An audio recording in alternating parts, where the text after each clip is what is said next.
Welcome to the Genius Factory. Enjoy the video. You begin by securing everything that matters. Backup photos, documents, and configuration files to an external disk or cloud so you can restore later. Once done, record your account and recovery codes, including BitLocker keys if enabled, because you will lose access without them. Make sure the laptop is plugged in and on a reliable network. Many reset flows download components. Now open Settings or Recovery Environment and choose the Factory Reset option to start the process, and you'll see two main choices: keep files or remove everything. Pick based on whether you're keeping the laptop. Removing everything erases apps and settings for a fresh start.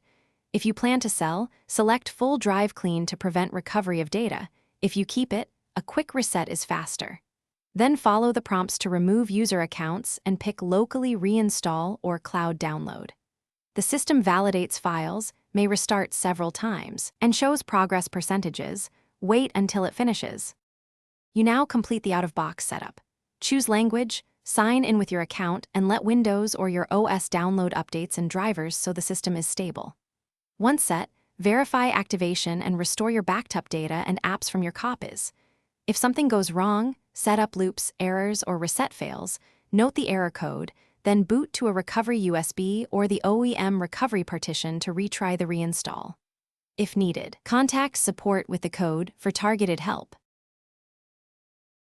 Thanks for watching. If you found this helpful, don't forget to like and subscribe.